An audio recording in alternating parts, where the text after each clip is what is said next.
Welcome, everybody, to All Things Rex Worldwide. It is another Thursday, and I'm so glad that you're here live. And if you're watching the replay, I'm happy you're here too. My guest today is legendary acting coach Eric Morris. He's an actor, director, writer, and teacher who's been teaching an acting system he created for now 62 years.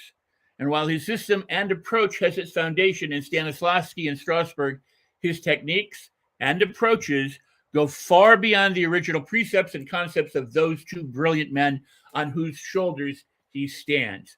Eric has written 10 books on his system of acting, which he defines the goal as being experiential acting. His work is taught all over the world. I've known Eric for 47 years or thereabout, and I'm a former student of his. So help me welcome Eric Morris.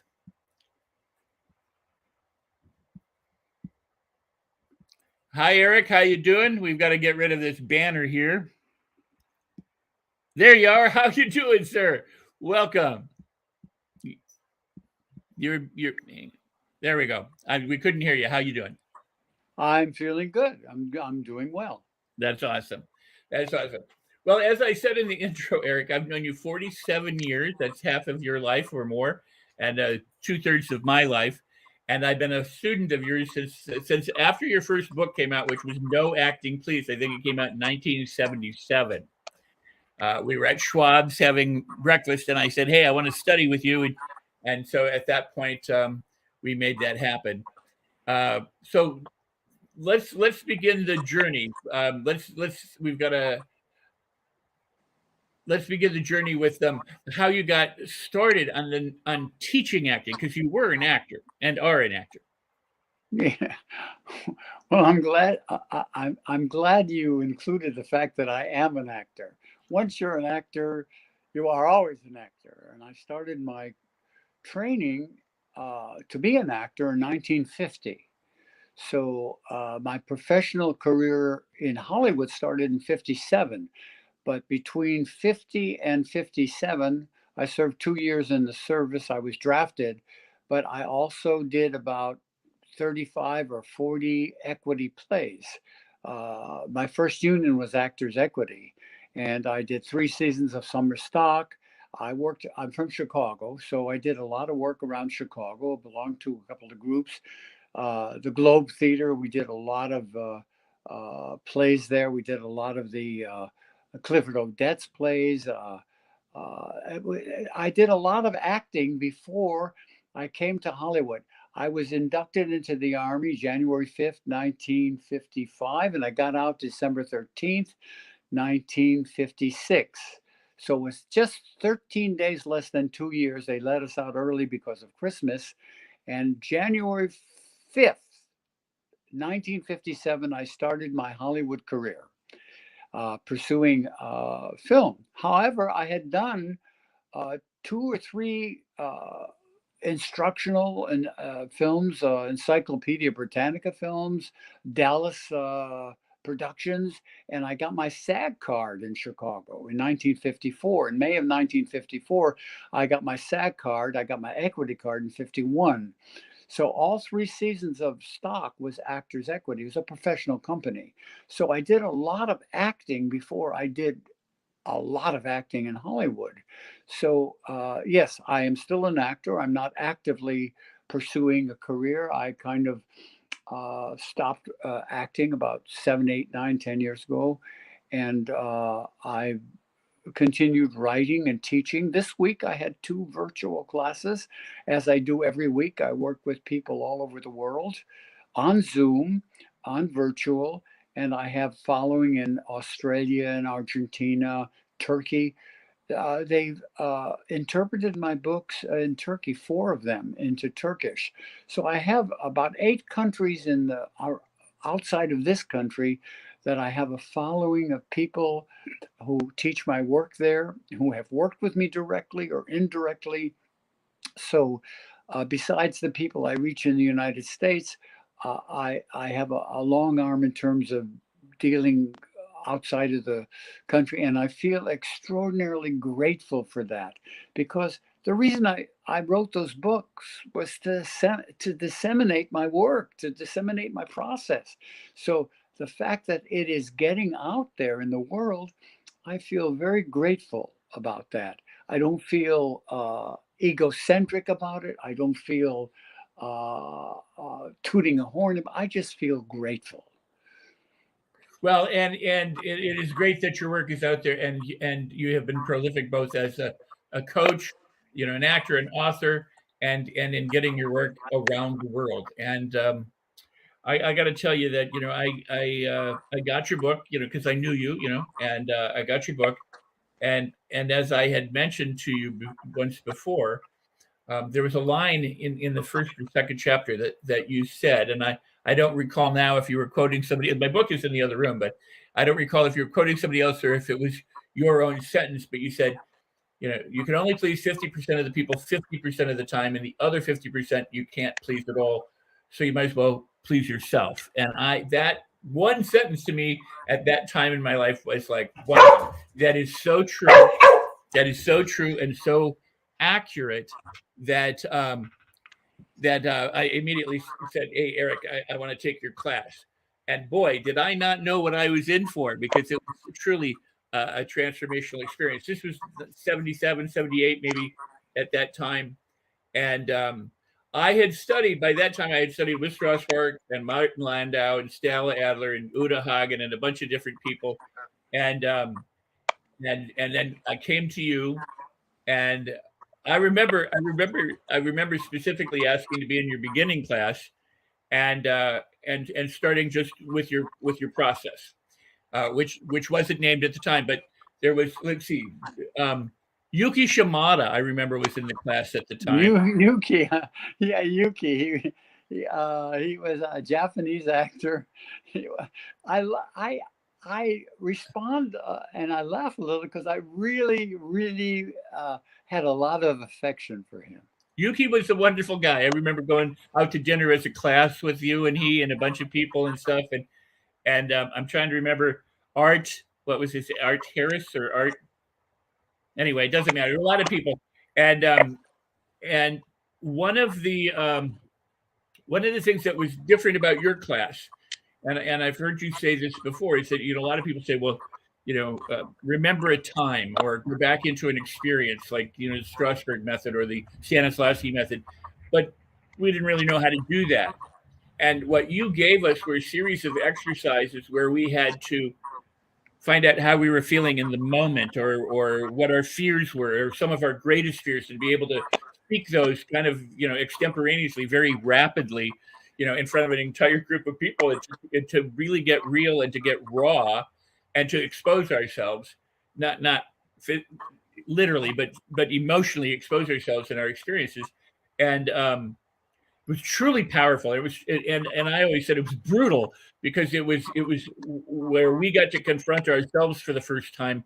In therapy, obviously this is something that many people might do, but for the for the typical actor, suddenly we were like going, wow, there's a wound there that just opened up, or there's a joy there that just opened up, and to be able to explore those things was at that time really different from all the other acting coaches and acting teachers or acting methods that I had experienced. So talk about how your work evolved, because we were talking before the show that you first went into being and feeling, and now it's become to known as experiential. But will you? Yeah, there's an evolutionary process involved, how that evolved. It was always, the whole concept of experiential acting was always at the core of everything that I was doing. But the actual evolution of it in explanation, exploratory, etc., evolved over a period of time. Now, I'm glad you started here. I want to say a couple of things. The word how, HOW, is a monumental word. It is a word that drove me to create my system. Even though when I was working, I wasn't thinking of creating a system. I was just doing my work. I was working with people. I was dealing with their obstacles, their problems, their fears, their redirections, their superstitions, their emotional blocks. I never even came into my head that I was going to create a system. It's true. I stand on the shoulders of Stanislavski. I stand on the shoulders of Lee Strasberg. Both of those men are at the core of everything I do. But the word how escaped my life. Every acting teacher I worked with, Northwestern, the famous Alvina Krauss, all of the other teachers, I would say, well, how do you do that? They would say, here's what I want you to do. I want you to da, da, da, da, da, da. And I'd say, yeah, but how do you do that? Oh, Eric, you remember it, you recall it, you think about it. Yeah, you felt that before. That's not a how. That's a very general statement. Has nothing to do how specifically do you create a reality, stimulate an emotional life, and fulfill an obligation. There was no how. Well, that word plagued me. It plagued me. And so everything I did, I would always start with how. If I ask a person to do this, I have to be specific about telling them how to do that. And so the how became the process, the exercises, the approach techniques, the way that people would address something. They had a how, a technique, an approach technique, etc. So that word is actually responsible for my sitting here talking to you. It was the primary force that drove me to create everything I do. Now, I'm going to make a very important statement now that I believe is important. There is a missing link in all the training of actors down through the centuries. I'm talking about Stanislavski 100 years ago, Lee Strasberg, Francois Del Sartre, who preceded, was there before the Russians came to New York with the Stanislavski system. Del Sartre wrote books on the art of oration, oratory. That was his approach. It was filled with gestures. People would gesture something that would communicate an emotion. Anyway, it's called the art of oratory. But the statement I'm about to make, I hope, will be challenged because I want it to be challenged. The missing link in the method, all of the great master teachers who I respect, particularly Strasberg and particularly Stanislavski, the missing link is that nobody to this day and time deals with liberating the actor's instrumental therapy. I have 700 or 800 exercises that I've created or stumbled over or discovered while doing an exercise, or an actor would say something and I said, well, try that right now. I have about 750 exercises that are designed to liberate the actor's instruments so they're free to act. Now, when I was at the actor studio, I was there for 8 years. I watched Lee. He would come in the wintertime because he wanted to escape the cold of New York, and he would spend 6 months here or 5 months here teaching at the Actor Studio West. And I watched him. The actors who would get up on stage who had the most success being able to function were the actors who had the least obstacles, the least problems, the least blocks. But paradoxically, those people with the blocks and the obstacles were the more talented people. But they were crippled by their blocks and obstacles and fears and superstitions and dependencies and damage, living damage. And so that element of training the actor, the missing link, is that Lee wouldn't cross the line between what he said was psychology and acting. So he wouldn't do any of that work. And in Stanislavski, there is no evidence that there was actual specific instrumental work done to unblock clear the actor's instruments so that they were free to act. So my process divided into two areas: the instrument and the craft. My contributions are instrumentally. I just said a book that I wrote, besides all the other books that the exercises and the approaches and the exercises are in. I wrote a book called Freeing the Actor. It's the book with the rainbow on the outside of it. It's loaded with every problem, or most every problem, an actor can experience in terms of obstacles, fear, tension, a lack of self-esteem, self-worth, or entitlement. All of the obstacles that keep an actor from being free to be an experiential actor exist in that book, replete with all of the antidotal exercises and techniques that alleviate and eliminate them. It's called Freeing the Actor. I couldn't have written that book when I wrote No Acting, Please. I wasn't ready at that time to contribute those techniques that I learned along the way on the journey. So each of my books stand on their own, but they're all connected. They're all connected. There's a red line that runs through it all the way from the beginning to the end, you know. But the whole thing about instrumental liberation, nobody that I know of, unless there's somebody hiding someplace in Buxtehude County somewhere who's doing this. I know people are doing it for my books, but originally it wasn't being addressed. It was considered crossing the line between what was therapy, psychotherapy, and acting. As a matter of fact, the first 10 years of my teaching, I was the butt of many jokes, because I was maligned. I had a tough time doing my work. People would say, "Oh, you're going to Eric's class? Are you going to lay down on a couch and complain how your mother damaged you?" None of that was true. But everybody found reasons to question or criticize. They would say, "I ask people to get naked and masturbate on stage." That's ridiculous. That never happened. It never happened in my class, that's for sure. I mean, I'd remember it if it had. I never asked a person to do anything that can't be done on the Broadway stage. That was my my credo. I will never ask an actor to do anything that he can't be asked to do on the Broadway stage.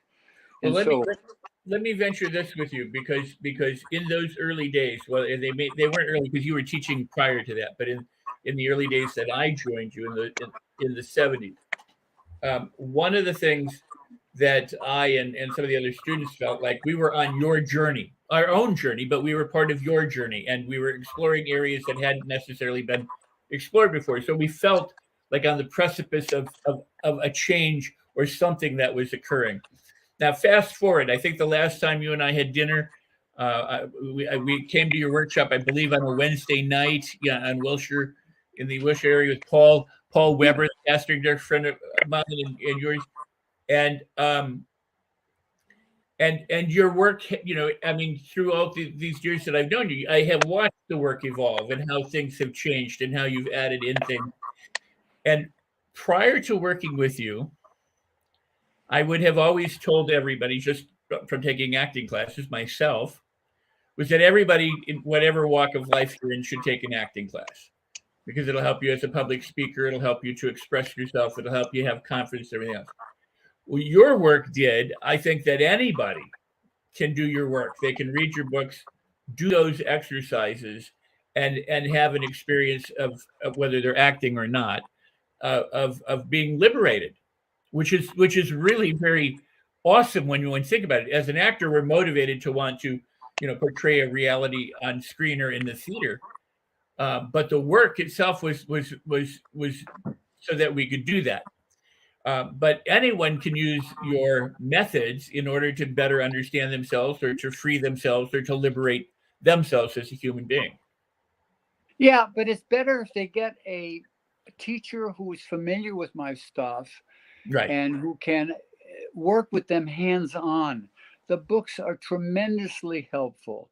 They can take you from place to place. They can help you alleviate a lot of the blocks that have been with you all of your life. But I have teachers that teach my work all over the world, and a lot of these teachers, some of these teachers, I have a Charles Allen in Australia, in Brisbane, studied with me for 15 years. He's an acting teacher there. He worked at QUT, Queensland University of Technology. He was hired by them to teach my work. And they still do that, teach my work there with other teachers. Leonard Minak was there. He became head of the department, and he studied with me. So there was a lot of teachers who actually spent years working with me that are out there teaching the work in Australia and other places. So I published a list on Facebook of all the teachers that I could recommend all over the world, their names and how to reach them, to work with them if you happen to be in Paris or Argentina or Turkey or Australia, France, Paris. I have a wonderful lady who worked with me when she started with me when she was 15, Celia Ann Brown. And she worked with me in New York for years and years. Her mother brought her to class. Her mother studied with me. And she's teaching in Paris very successfully. So they're teachers. I have people in Canada, Germany, Canada, all over the world. So Italy, yeah. They're translating my book right now, No Acting Please, into Italian. So yeah, I'm very happy and very grateful. You know, I said to somebody recently, I get vulnerable when I say this because it's I said, when my time comes to go, I want to feel, and I do feel, like I've lived a life well lived. And I think I have. I think I have. I think I'm leaving a footprint, a fingerprint on this planet, and it makes me feel good, makes me feel proud. Well, I was going to say one of the things that I really admire about you, and where I mean, it's ridiculous for me to say this because you're a mentor of mine, but where I feel like you're a man after my own heart, or I'm a man after your heart, is that you're into mastery, in the notion of mastering and going further. You know, some of the things that you said that are really important to me, that was to stay hungry and keep reaching and never get self-impressed. never get self-impressed. That is the mantra by which I live. Stay hungry, keep reaching, and never get self-impressed. The minute you start getting self-impressed with who you are, what you've accomplished, the growth stops dead in its tracks. You can't go there. I'm in psychotherapy. I meet my 98-year-old psychiatrist, known all over the world, every Friday at 11 o'clock. I'm still working on my stuff, and I'm still in training. I am still in training. That's not just a statement to impress. It's true. I'm still reaching. I'm still discovering. I'm still finding out things, not only about the work, but about myself. Discoveries I make about things that I feel, or limitations, or when I feel I've hit a wall in some way and I can't figure it out, and I have to get some input from some other brain, some other mind, and so I'm still in training. Your mic is off. I'm trying to turn it on. One of the other things that I appreciated that have that affection for, we mentioned mastery, is that, in the old days, people believed in apprenticeship, where you actually spent time, studying with a master for a period of time, then you became a fellow craft, and then maybe you became a master at the craft. But you were seasoned through experience. And today, everything is so disposable, and people are looking for hacks, and they're looking for quick fixes, and they're looking for, the cheap, easy, fast way to master something. You and I share a juggling metaphor affection, and that is, I've always said, if you wanted to learn to juggle, you're going to have to do it every day. And you say the same thing. If you want to be a master juggler, you have to juggle. Yeah, you have to juggle every day. Yeah, every day. Do you know who Ayn Rand was? Yes. Yeah. Okay. She was on an interview on a late night. She was very, very maligned, very criticized for her theories and her. She was very maligned. I felt so bad for her because she was such a brilliant writer. She was a philosopher. She had a system that she created, but she said something very interesting. Johnny Carson or one of those late night people were interviewing her. And she said, they say, well, you're a philosopher. And she said, no, I'm a writer. And you know what it takes to be a writer? You have to write every day. You have to write every day. So it harkens back to the fact that Hemingway would get up, have his breakfast, and go into the room where he wrote, and he would sharpen pencils until he got an idea or he got a thought. W. Somerset Maugham would sit at his desk and write his name, W. Somerset Maugham, W. Somerset Maugham, W. Somerset Maugham, until he got inspired. There is an interesting story of a writer. I'm trying to think of his name. He had his manservant take all of his clothes and lock him in the basement in the morning, and he wouldn't let him out until midnight unless he produced at least a half a dozen pages of writing. Now, you talk about discipline. If you want to be a master at anything, you have to do it all the time. You have to do it all the time. You have to live in that. You have to live in that state of being. To a juggler, you want to juggle, you have to juggle every day. You want to write, you have to write every day. You want to grow as an artist, as an actor, you have to do your work every day. When I leave my Zoom classes, like last night and Tuesday, I have two a week. I say, for every hour you spend with me in class, you have to spend 4 hours every week training. You have to have a workout schedule every day. What you're going to do, you write it down, and you do your work every day for 4 hours for every hour you spend in class. Now, if you want to become a craftsperson, a journeyman craftsperson, that's what it takes. Now, when you use the word master, people throw that word around. Come to my master class. Go to that master class. That is a very serious word. That is a very serious word. To become a master craftsperson takes the better part of a lifetime. 30 years, 25 years, 40 years. And you don't have to mark the years off in the calendar. You just have to take the journey. You have to be on that journey.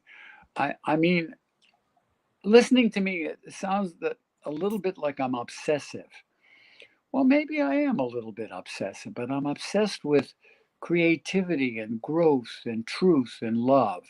There's another word. That is another word that has come into my vocabulary ever since I've been working with as my therapist, my psychiatrist. Love, the loving self. Two things that this world lacks is consciousness and love. If we established or accomplished consciousness, I don't think there would be any wars. I don't think there would be any things that man killing man.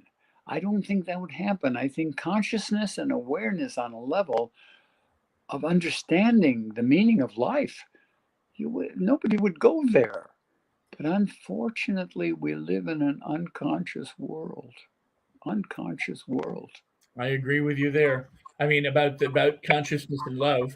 You You don't create love by hating, so or intolerance. You create love by loving. So the more we are aware, the more conscious we become, the more apt we are to discover the good things in life. Eric, we have to take a break right now, and to acknowledge that the Los Angeles Tribune is who makes this show possible. They created and started the show All Things Rex Worldwide. I'm forever in their debt in that regard, because it allows me to reach out to people like yourself and put them on the LA Tribune show, and to have people who there's a background noise that's going on, and I don't know what that is, if that's at your end or somewhere, but we'll try and track that down. It's not coming from here. Okay, no worries. Okay.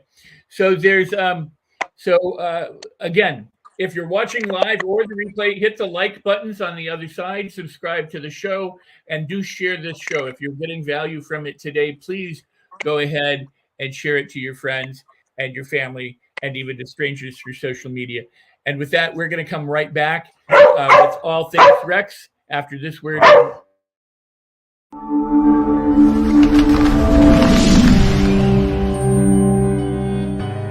Welcome to the Los Angeles Tribune page. Here you will find original news programming, exclusive digital events, and shows that are directly from the community. At the Los Angeles Tribune, we believe in giving a voice to the voiceless. We are proud to be the only national brand to empower everyday people to make a difference. Since 1886, our reputation has been built on truth and responsibility. Thank you for watching and making a difference. For general inquiries, contact today. Thank you on behalf of the Los Angeles Tribune team.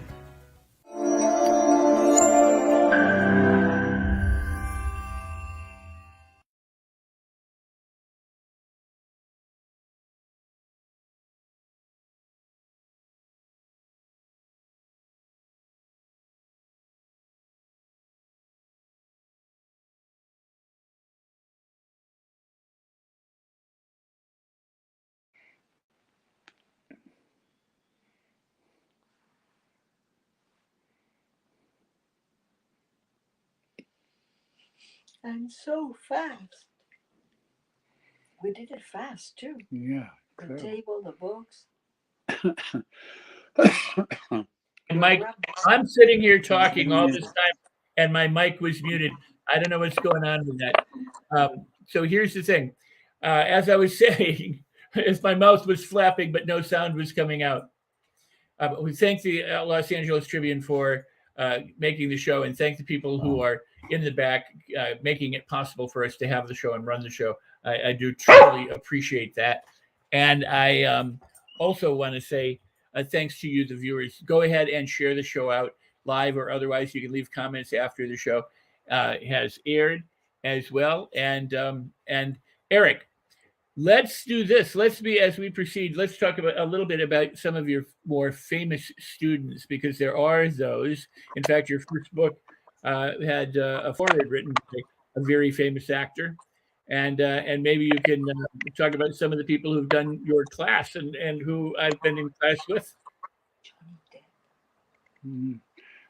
Well, I rarely use these people in any kind of promotion. I always have felt. Let me share this, and then I'll talk to some of the people that I respect that I worked with. A lot of the people that I worked with do not have star names, but they are very successfully working actors, and some of them are climbing to the place of their name over the title of the film. But I have to say this before I do that. Over the years, I saw people take ads in the trades, and their main thrust was riding on the tail of somebody who had worked with them, even if that person worked with them for 3 weeks, riding on the tail of somebody else's success. That always left me with a bad taste in my mouth. That was always something I resisted doing. And I know that people who worked with famous people and even are thanked on the Academy Awards and Screen Actors Guild Awards for the coaching, that's acceptable. That's good. There's no reason why you shouldn't take credit for changing people's lives and making them better actors, for sure. But I've always hesitated from promoting myself by mentioning the successful people that I have worked with. And I've worked with so many people that are in the industry and are working and do have names. And I have a particular group of people that I worked with that I'm very happy about. Jack Nicholson was a contemporary. We were both in Marty Landau's class together as students. Jack is a friend of mine, a lifelong friend of mine, 60 years friend of mine. When Marty Landau went to Rome to do Cleopatra, Jack came to my class and was there for well over a year and a half. And you say you started in 77. That was in 1964. Right. 62 to 64. Jack was in my class from 1962 to 1964. And he would get up there and do all of the exercises and do the work. And we were close.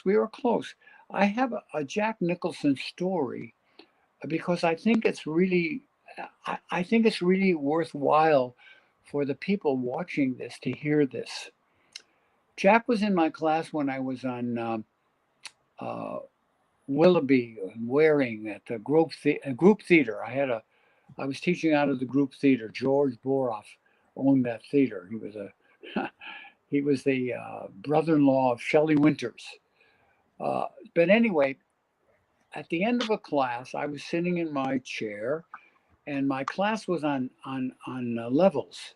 And Jack walked down. He was wearing a pair of jeans with a big hole in the knee, and he was obviously so depressed.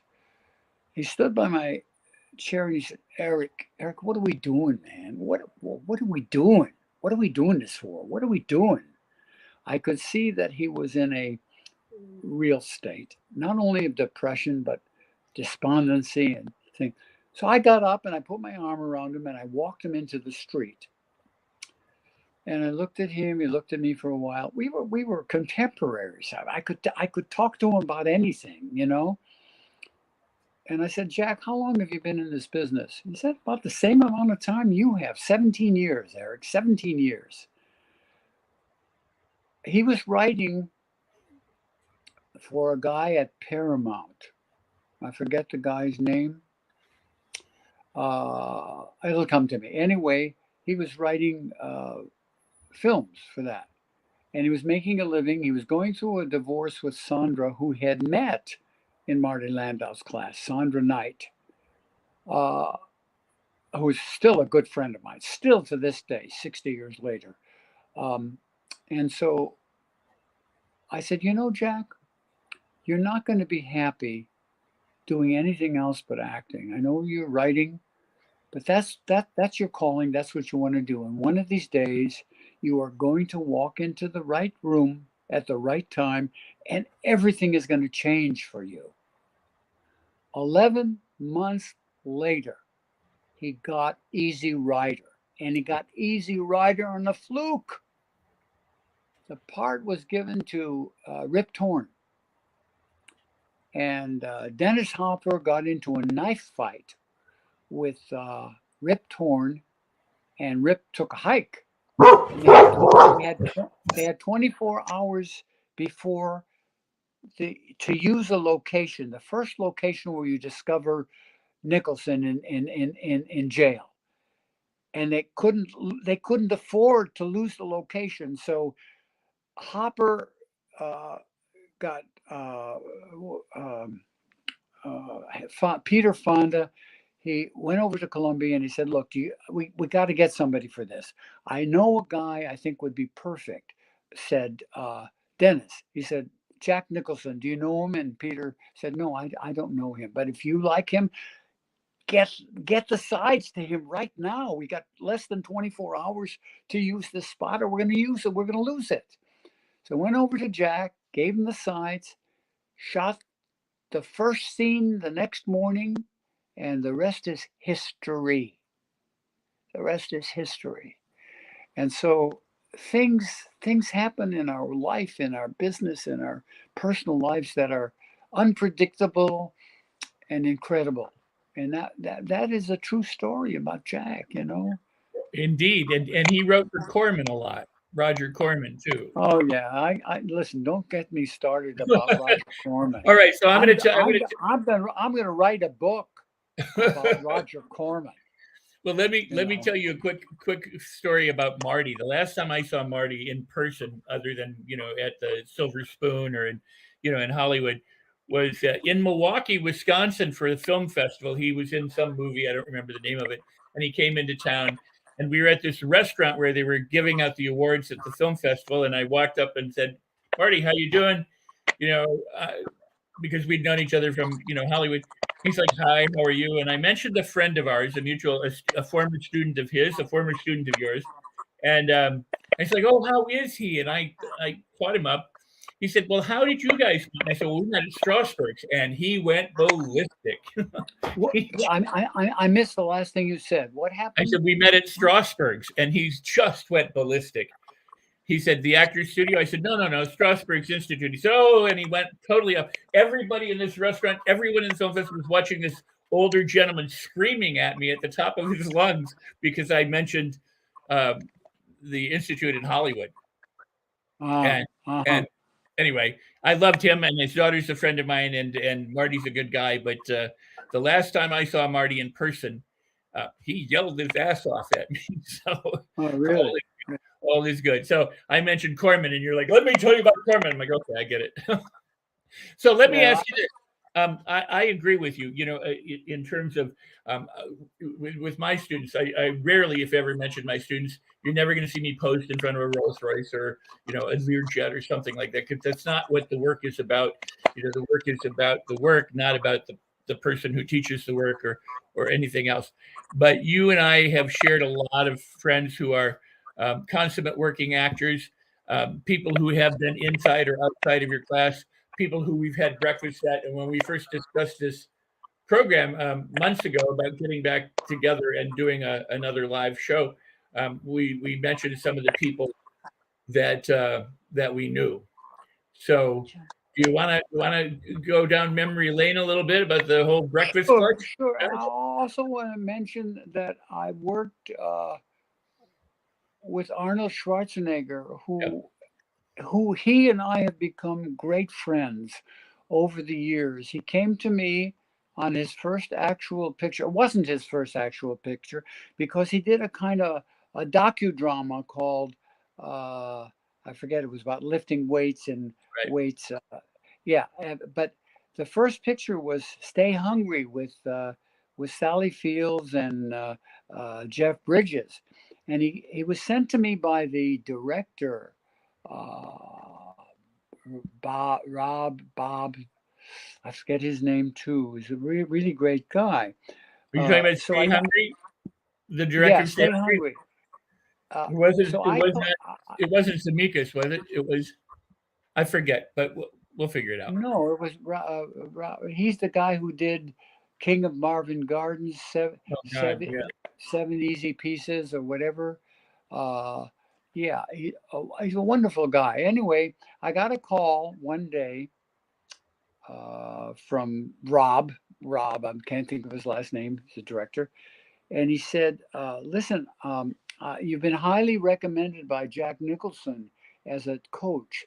I have an actor who has never really done a film before dramatically, but he is he won Mr. Olympia 5 times in a row. He's a superstar of body sculpting, bodybuilding, and I want to send him to you because this is a film that includes that whole Olympia thing, bodybuilding, etc. So because you come highly recommended, can you meet with him?" I said, well, how many, he's not acted before? He said, no, not to this point. He said, but I said, well, how long do I have with him to prepare him to do his first film? He said, 9 weeks. I said, no, Rob, Bob It was Bob Rafelson. His name is Rafelson. Bob Rafelson. Uh-huh. I said, Bob, I can't commit to that. I can't promise you that I can get him where you want to be in 9 weeks. 9 weeks? I mean, that's like yesterday at 4 o'clock. Give me a break. So he said, I hear you, and I love that you're honest. But Jack says wonderful things about, will you meet with Arnold at least? I said, yeah, sure. So he said, I'll get you together. So he set up a time. I said, well, how will I recognize him? There was dead silence. He said, well, Eric, since you don't know much about bodybuilding and bodybuilders, he's about as wide as he is tall. So I met Arnold in the parking lot of my theater on Fountain Avenue, right near Vine Street. He got out of a silver BMW. He was wearing a white turtleneck, and he walked towards me, stuck out his very large hand. He says, hi, I'm Arnold Schwarzenegger. Glad to meet you. That was the beginning of our relationship. I worked with him for 9 weeks, read the script, talked about it, and didn't address the script for the first 6 weeks. I was gathering information about him, his life, what I was going to use to instruct him to what to work for in each scene, et cetera, and so forth. In the last 6 weeks, I worked with him directly on the film, and he went to the South where that was done, Kentucky someplace. And one morning at 5 a.m, my telephone rings and scared the shit out of me. I have 2 children, and it was Rafelson. And he said, Eric, I said, what's up? What's the matter? He said, oh, I'm so sorry. It's 3 hours earlier there. I just want to call you to thank you for Arnold. Arnold is not doing well. He's doing superb, super. What the work you've done with him, oh my God, I don't know how to thank you. I said, well, you paid me, you paid me. He said, it goes beyond payment. So I was very, very excited about that call. And of course, Arnold won the Golden Globe Award for the most promising newcomer that year. I feel that I contributed to that, and I'm very happy. And so I continued to work with Arnold. After he finished that film, he came to work with me before he did any of the Terminators or the thing. I have an interesting story there. I don't think I have to go into it. It's a very interesting story. Should I tell it? Okay. Yeah, go ahead. I was on La Brea in my studio on the second floor. And Arnold walked in. We had a theater in a class in the round. There were theater seats along the sides, as I recall. There were seats all over. Yeah, and but it was Arnold walked in, and he was pissed. And he sat down, and he was steaming. He was the thing. I said to myself, I better get him working right now. I said, Arnold, stand up. What's going on? Fill us in, express it, get it out. He said, I am pissed off. I just come from an agent. He don't like my name. He don't like my accent. He don't like my body. So fuck him. I'm going to be a superstar. Everybody got up out of their seats and started to applaud. So you can go back and actually understand that he had a rough go for a while after Stay Hungry.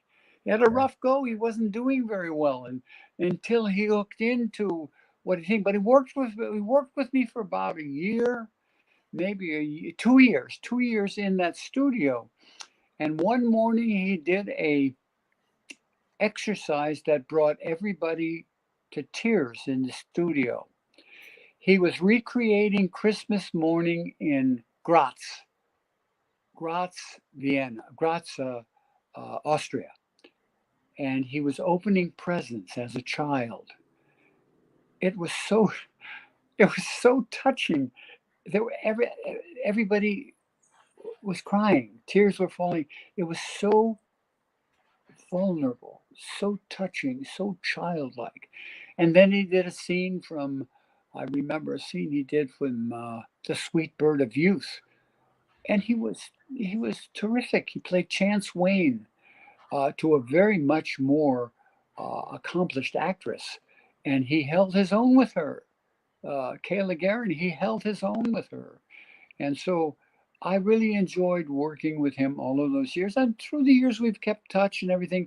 I've been on his documentary twice. Just recently, they're doing a very, very, very big documentary, spending a year making it. Not only as an actor, but as a politician, as a in many, they're covering his whole life. Well, they already interviewed for me for that. So I'll be on that documentary, and I was on documentaries before that.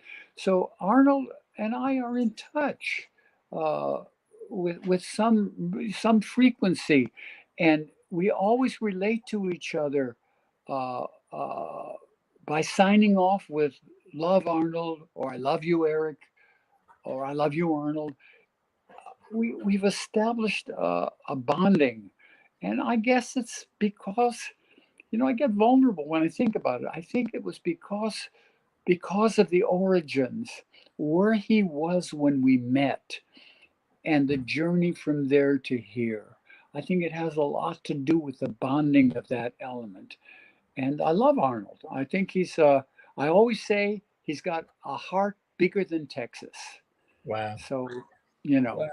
Well, the thing that always impressed me about Arnold was the idea that he seemed to always know exactly what he wanted, what he was going to do, and that he would be successful at it. That he had it all. It was like it was all planned out in some way, and then he just went through and picked it up as he went along. I mean, he truly exemplified that. I loved his the book that he's alleged to have authored, whether he did or somebody wrote it for him. But I do really I did enjoy his book as well. So I want to thank his biography, or talking about his biography. Yeah. Another person I want to mention that I hold in high esteem is Johnny Depp. Yeah. I worked with him briefly in Baltimore for about 4 or 5 days in a hotel room when he was doing Cry Baby. And that for a long time after that, we had no contact. He came to me once in my house for a private for Edward Scissorhands. And the director got wind that he might be working with me. He pulled the plug on that. He didn't want him working with any coaches. But anyway, so we kind of drifted for a while. And then he was interviewed on the Actors Studio by the guy who, who I'm talking about, right? The guy who was the interviewer for Inside Game. James Lipton. Lipton. Yeah, Lipton. Yeah. And so he was asked by Lipton, who do you credit your training or background with? And he said, Stanislavski, Lee Strasberg, and Eric Morris. I read a book called No Acting, Please, and it put it all together for me. Well, I just want to say that they replayed that interview 4 times, and it brought 100 people to call me over a period of time. It was very, very interesting response, but I hold him in very high esteem because he's a very versatile actor. He's one of the most versatile actors and courageous in this country. And I hold him in very high esteem. Well, and I would agree. I mean, I agree. He has done a marvelous body of work, as have the others who you've mentioned. So I appreciate that. And wow, we only have a little while left, but let's take a walk down memory lane with some of our. Oh, I'd love to. I would love to. I'd love to. We, for those who don't know, Eric and I shared breakfast probably every morning for about a decade at one of our favorite places, which was Schwab's Pharmacy on Sunset and Crescent Heights in Hollywood. There were many other places that people would go to and that we've all gone to, but we had certainly an incredible breakfast group, and so let's see. Some of my favorites were, and I just learned that Mario Rakusa passed away this past year or a year ago. Yeah, I heard about Mario. I was very sad about that. Mario had a quality. Mario had a very interesting quality. He had a soul quality in everything he did. He had a tough time on the journey, like we all did, but he hung in there, Mario Rakusa. Yeah, there were so many others. Well, Mario and I were very close friends, and I had not called him in a couple of years. And I called, got his machine, and left a message. Didn't hear back. I called again, and the machine was disconnected. It didn't answer. I was like, there must be something wrong. And then I looked on the internet and found that he had passed away. And I was like, So you were going to say, I cut you off. I want to say something about Schwab's. Oh God. I had breakfast every morning at Schwab's, not because I loved their food, because I was seeking my kind. Yeah. The actors used to congregate in the dining room there around a table that sat maybe 8 or 10 people, and we sought each other out for company, for support, for the camaraderie of all being on the journey. And it was sometimes a very, very lonely journey, and long times before auditions, for your agent would call you for an audition. So it was a place we went to seek our own kind out. And so I was there every day for breakfast. And a lot of the people that I sat at that table with were remarkably tenacious and stuck it out. Name some more people. Well, I mean, I'll give you a whole bunch of people, and then you can give it. We had people like Dick Miller, Shelley Winter, Mike Mazurki. Orson Welles would be there. All sorts of people would come in, but Harry Northup, Martin Landau, Robert Forrester. I love Harry. I love Harry. He's a poet. He runs a poetry group. I love Harry. And as far as, some of the other people that you mentioned, I was very good friends with Dick Miller. Dick Miller always had a sarcastic streak. And no matter what I would say to him, he found some way to diminish it with sarcasm. Sometimes it was humorous sarcasm. Sometimes it wasn't. Yeah, but I knew Dick very well. We were, I used to see him every day. Yeah, Harry Dean Stanton was. I used to see him there, and Harry Dean studied with me, for a couple of years too. He came to me from Marty, like Jack did. Yeah, it's so hard. Vic Tayback. Vic Tayback was responsible. He was responsible, Vic Tayback, for getting me to be a member of Angels Company. He sponsored me for Angels Company. Vic Tayback. He died very young. Very young. Sadly, he sure did. Werner Klemperer. I got stories about Werner. I got stories about him. His father was. There's so many people, and then big stars would come in. I remember seeing so many celebrities. Hans Hall became a friend through Schwab. He was very funny guy. He was a very funny guy. Hans Hall. He used to sit there and commiserate and make me laugh. I was at a table with Betty Davis once there. She was sitting with a group of people. She had the most foul, dirty mouth of anybody I've ever known, but she made me laugh. She made me laugh. She came up with things like would crack you up. She had a great sense of humor. Oh, it was an amazing time. Both of the Kirbys, Bruno and his dad. Yeah, Bruce, Bruce? I did some work at his company in the Valley. I forget the name of the company.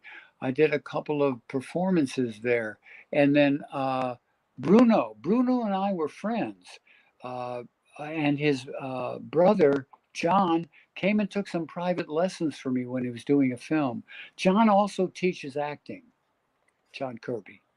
Oh, Yeah, I knew wow. the Kirbys. I And knew the Kirbys.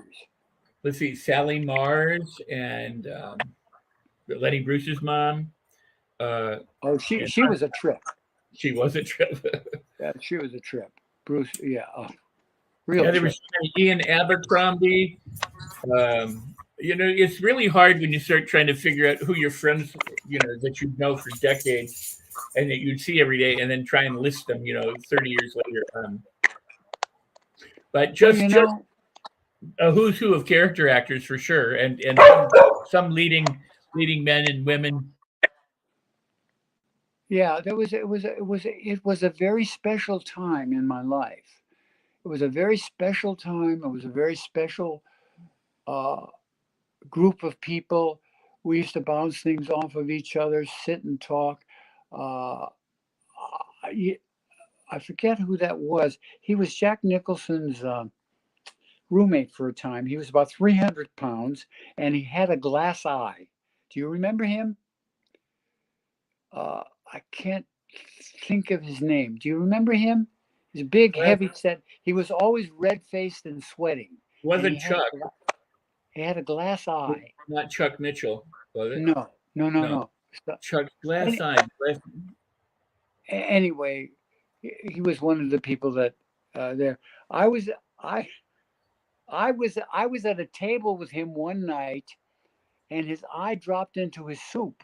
His eye, and instead of being embarrassed by it, he said, "Don't worry, it's checking out the soup for me." I mean, I can't place the name. There were just so many wonderful people. Like Stan Ross wrote for the Batman series. All these different characters. Phil Roth, Phil Leeds. oh, Phil Leeds, Oh, what's his name? Who's Jimmy Woods? James Woods? James Woods, yeah, James Woods, yeah, I remember him. Uh, yeah, We're not naming any women. I can't think of any women off the top of my head, but there were a lot of them, other than Shelley and some. Well, Shelley Winters was a trip. She I used to have breakfast with she and a couple of other people at another restaurant that's now called Connie and Ted's, but it used to be something else. It was a And Silver Spoon, yeah, it was a Silver Spoon. and then Theodore's that became the Silver Spoon. Yeah, Theodore, right? Yeah, and I used to go there, and I used to sit at the table with her, and she would tell stories. She told a very interesting story about that famous film she did with Montgomery Clift, and what was the name of that? Theodore Dreiser's tragedy, American Tragedy, Place in the Sun. Well, she had the flu, and they were shooting a very, very important scene. And Monty called her and said, "Listen, get out of bed, get over here, get dressed, because he's going to cut that scene if you don't show up." So she did. That scene was a pivotal scene in that film. She told, but Shelley was irreverent. She had an irreverence for Hollywood. I mean, I thought it was a healthy irreverence. She wasn't starstruck. She wasn't pushed around. She freely expressed her opinions, and sometimes they were not really friendly opinions. But she didn't give a shit. She didn't. she would come into that Schwab's with her little dog, and she was just like, "This is my place, and my dog, is as much a customer as I am." I mean, she had Sally Kirkland. Sally Kirkland. Allie Kirkland. Yes, yes. Yeah, there's so many.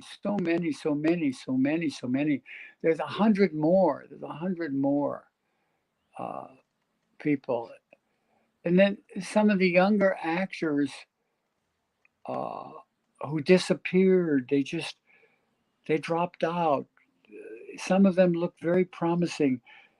There was a guy by the name of Tom who drove his Porsche Speedster off a hill, killed himself in it accidentally, and disappeared from view for 2 weeks. They found him in the bushes in a hill off of Tom Pittman.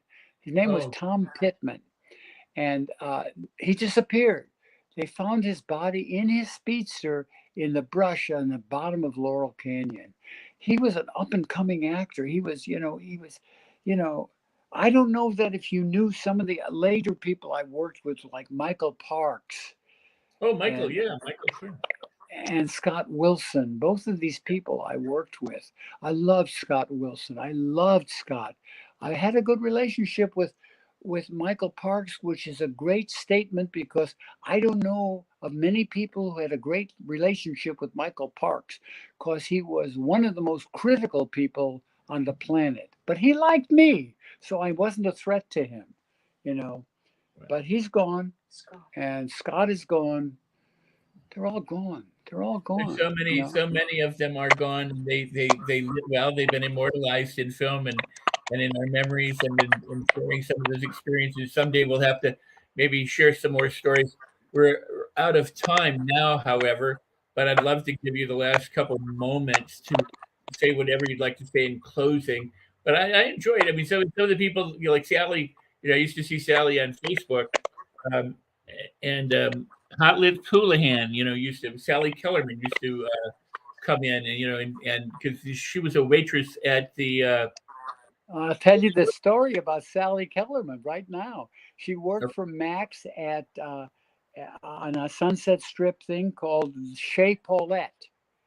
And she was a waitress there before she got her thing. And she was married to a guy at the Actor Studio then, Rick something. I knew Sally. She just died in the last 2-3 months ago. Right. 2 or 3 months ago. Yeah, I knew Sally well. Anyway, thank you for the opportunity of taking me down this path of memories. It was really uplifting and a pleasure to share my feelings, my thoughts, my work, and the names of people that crossed our paths on our journey. Thank you, Rex. Thank you very much. Thank you very much. I'm so glad that you're here. You're gonna get put in the green room where you showed up. Hang out for a couple minutes. I have to officially close the show, but if you hang out for a minute, I'll be right there. Okay. Okay. So if you, that's fantastic, Eric. It's been my pleasure to be with you again. This time I got to get back to Los Angeles. We can sit and have some coffee or some dinner again. But thank you, and thanks, Susanna, for everything today. And she's but let me say, she's my blessing. Indeed, she's my blessing. Much love to both of you. Thank you. So that's Mr. Eric Morris. He's my acting coach, my friend. 47 years I've known this guy, and I am so pleased that I do, and I look forward to so many more years knowing him as well. So thank you very much. I also want to tell you, as I have to each week, the dog is going to go crazy. Each time we do a show, I have to tell you about my book, which is Life on Your Terms, because if you buy the book from Amazon softback or hardcover, I give away a bonus training it's valued at $497. It's on the mastery loop. It's how you master thoughts, feelings, and behaviors. It's about the process of mastery. Eric and I talked about mastery today. So if you go and get the book, go to right there. It's rexsikes.com/book, and there'll be all the instructions on how you can get this training absolutely free. And with that, I am Rex Sikes. And what I always say is go ahead and share the show, hit the like buttons, spread it out there, share the replay, leave comments, and let people know that you've enjoyed my guests and my show. And next time, I'll have another amazing guest next Thursday as well. I believe next week, my guest off the top of my head is Mr. Ryan Blair. So join us for that. He is the gang member who became a multimillionaire, wrote the book, Nothing to Lose, Everything to Gain. So we'll be talking with Ryan next week. But in the meantime, have a fabulous week. And remember, if you consider everything a blessing, then everything is a blessing. So celebrate everything. And with that, I'll see you.